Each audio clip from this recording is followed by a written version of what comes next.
Hey everybody, Ben here from the Bonehead podcast, and we've got big news. It's Blood Bowl time. It's Norse time. So a little bit ahead of schedule because we've not seen the stats of the teams, and there still looks to be at least one more star player to land. We are going to see the return of an iconic star player here this weekend. Ready for pre-order. It's Norse, so we are going to have a look at the Warhammer community article, and then I would bet dollars to donuts we're going to see a new star player model article tomorrow as well. So buckle up, it's Norse time. Okay, so this article just dropped on the Warhammer community. I've just got home from watching The Revenge of Dumbledore, or whatever it was called. Very good, very impressed. Anyway, we've got the article here. So Sunday preview, beer, brutality, and Blood Bowl. A new Blood Bowl team joins the carnage on the pitch next week. Before we meet the players, let's check out their highlight reel. So this is where we've seen, or this is where we see the next star player for Blood Bowl, first of all, which is quite exciting. Now, we're going to come to that in a second as we work our way through. So from the frozen north they come, bringing booze, boars, and brutality to the Blood Bowl playing field. Prepare to face the Norskans. So the team is the Norska Rampagers. We've seen the team already so far. We've got the 2 Valkyries. We've got 14 players, including 2 beer pigs.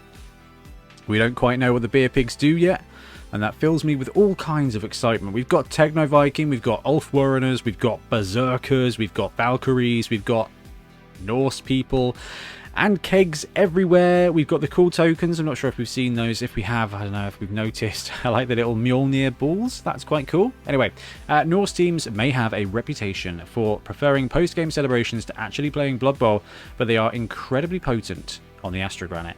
Their tough Berserkers and frenzied Ulfwarreners can punch holes in opposing lines, allowing the nimble Valkyries to score.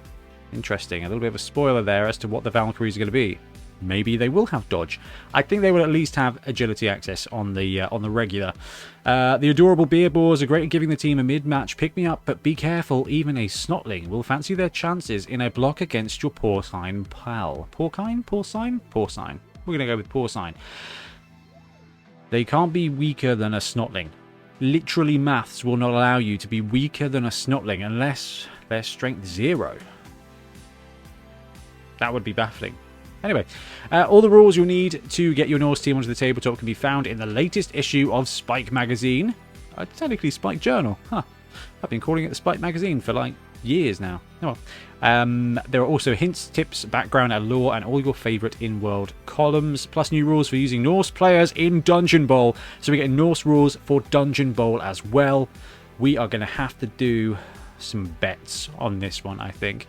It's available in physical and digital copies. So you go down and you look at the Spike magazine, and there's a very dapper looking Yeti on the front cover. Cool style, classic Spike, Rampaging Raiders, Sagas of the Stars, issue 14. So Spike 14 will be Norse, with a very fancy Yeti on the front. Oh, we're not quite there yet. There are plenty of accessories for your new Team 2. The Norse Team card back features handy reference cards for your players, as well as bespoke special play cards, such as Armoured Boar. We're going to skip that. Cards are cool if you want them. We've got dice, and we are looking at the pitch here as well. So meanwhile, the double-sided Norse, that would be quite entertaining. I would like a double-sized giant pitch one day. Double-sided Norse pitch and dugouts are sure to give your team the home field advantage, or in this case, home frozen lake advantage. There are special rules for playing on an icy surface. We hope your team can keep their footing, especially when you flip onto the other side and the ice starts to crack. That's exciting. So we can see on one part here, I think we can see but one side of the pitch. We will come back and have a look at that. The dice are nice though. Silver and blue pearl with yellow inlay. Not the clearest, but definitely some of the nicest. Right, here we go. Star players and big guys. Forge World are also getting in on the Norse fun with a range of new players. The Yeti adds more punching power to your team. Unleash them on opponents to clear a path to the end zone for the rest of your side. Now, this is the Yeti model that we have already seen. That's already was spoiled accidentally on purpose. Who knows? Potato cam conspiracies ensue. It's cool. We've got the heavy style that they've gone for. It looks like the Yetis from the Ogre team, which is interesting. They do seem to be kind of tying in Warhammer 6th, 7th with Blood Bowl more heavily than before, with a saber-tooth skull. Now, if you prefer showmanship to savagery, there's the most stylish Yeti ever to grace a Blood Bowl pitch, and 5-time Beard of the Year winner, Skorg Snowpelt. Not only is he great at ripping the arms off opposing players, but he can also pump up the crowd when he does so, inspiring your entire team. So, the next star player is going to be this dude here, which is Skorg Snowpelt. So I misspoke at the beginning. I got really excited because I thought Ice Pelt was back. That was a colloquialism and misunderstanding on my part, and I apologise. This dude has got some swagger, I think is probably the best way to say it. Heck of a beard. So we're looking at a Yeti now, and this Yeti looks of the same ilk as the Yeti that we've already seen, but he is remarkably jazzy, I think is probably the best way to say. So he is posed pointing, he's got very fancy beardage, he's got a very fancy moustache with curled ends, his beard is plaited in kind of twirls too, he's got a heck of a quiff that makes mine look, I tend to look like Jimmy Neutron come the end of the month. This guy, was it Johnny Neutron? I don't know. Anyway, I don't look like Snowpelt. Anyway, Snowpelt is very cool. He's got a nice Doctor Who-esque scarf there as well. He's got, and this is quite interesting, he's got what looks like a comb and a brush in his pocket as well, which is really interesting. So, seriously, interesting style.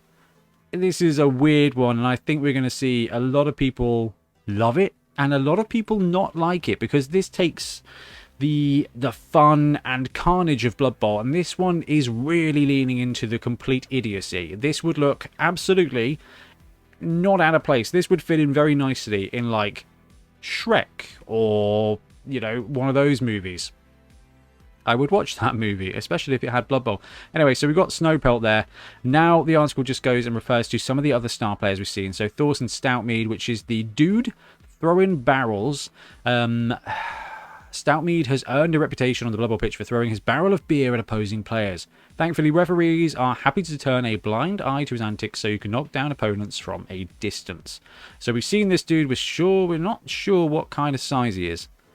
And interestingly, we can't see what kind of size old Snowpelt is either, because I would assume a 40mm base, but there's no grass tufts, which was kind of what led me to believe that this was actually a 32mm base, even though I'm hoping it's a 40mm base and that this dude is a big, chunky boy.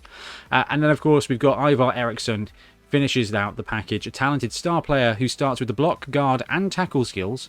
So we got that right from the article, which was very unsubtle, to be fair, which should help you turn the tide of any game. He's also bringing back leg warmers, which is definitely positive in our book. Okay, so we're seeing all these star players.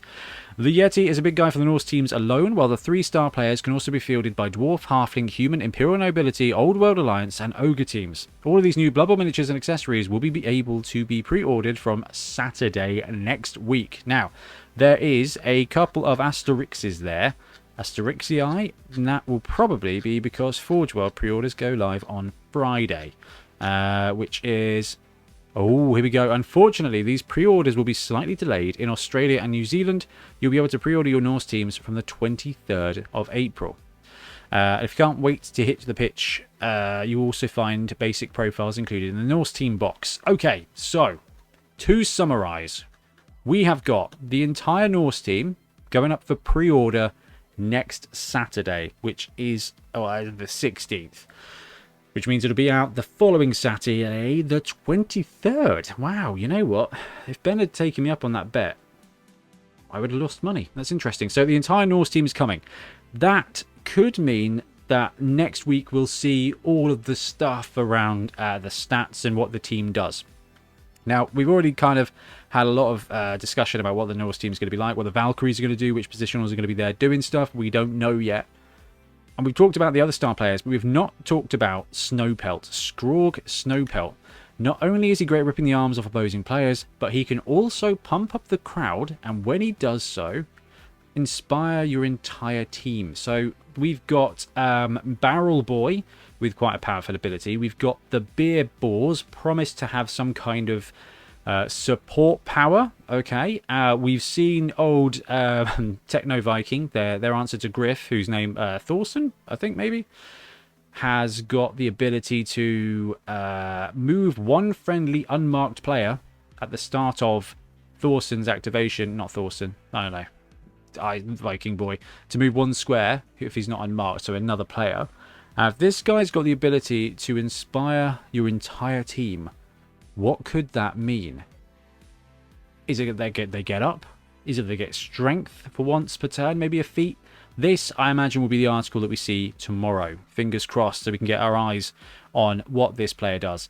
Well, needless to say, it's super exciting that we're going to have Norse landing. So this next week should be some videos where we go through the articles that hopefully get released about Norse.